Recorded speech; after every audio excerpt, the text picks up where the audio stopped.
Psalm 131, a song of degrees of David. Lord, my heart is not haughty, nor my eyes lofty, neither do I exercise myself in great matters, or in things too high for me. So haughty is not good with God. The Lord hates pride, Proverbs 6:17, and he is not going to ignore the prideful person, or in one sense he does ignore the prideful person, but you're not going to get away with pride. It just isn't going to work out. And the Lord recognizes people for what they are. He knows all about it. And so the only way to succeed with the Lord is to be humble. Humble yourself before the Lord, that he may lift you up. James chapter 4, verse 10, and 1 Peter chapter 5, verse 6. So what does it mean to be humble, to humble yourself? It's kind of like Moses. Moses, when he was challenged by Miriam and Aaron, he fell down before the Lord. And that was also the case with when he was challenged by Korah and his company, Numbers 16 and so on.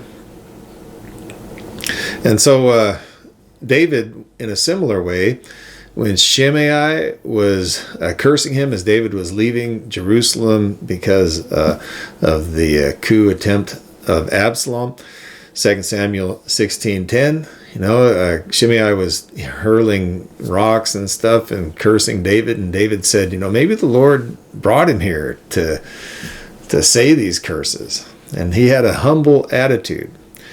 He was a man after God's own heart, and Moses is called the most humble person around. And so, this is the kind of person that the Lord works with, that the Lord blesses.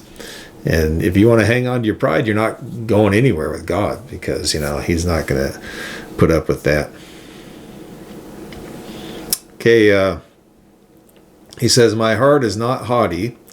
This is David, this is his attitude. He's the king in Israel. He's the king. Shouldn't he be prideful? Shouldn't he be thinking about great matters? He says, neither do I exercise myself in great matters, things too high for me. What is too high for the king? It's a pretty good question. King Uzziah came into the temple, 2 Chronicles 26:16.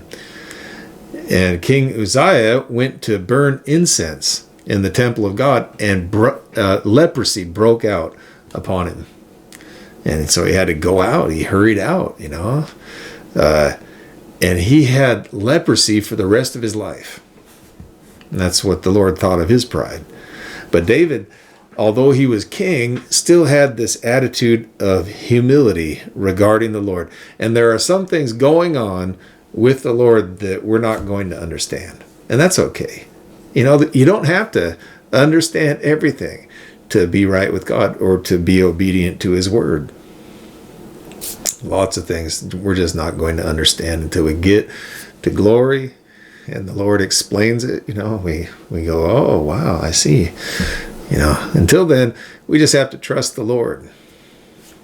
It's really what it amounts to. It's a position of humility, but the Lord knows all about it.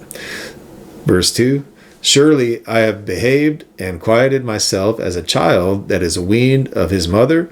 My soul is even as a weaned child. So a child that is weaned, sitting on his mother's knee, a weaned child isn't striving for milk. He isn't,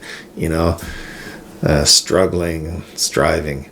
And the word for weaned actually could also be used to describe a child that is fully satisfied, no longer striving for milk.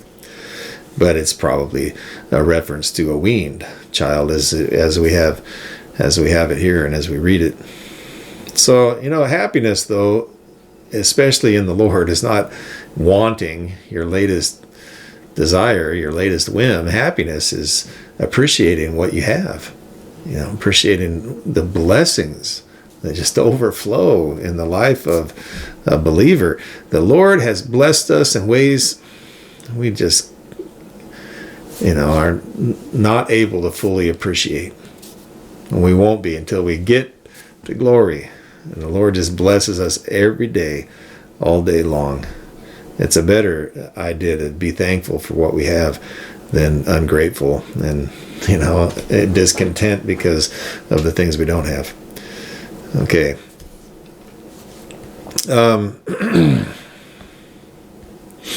Verse 3, let Israel hope in the Lord from this time on and forever.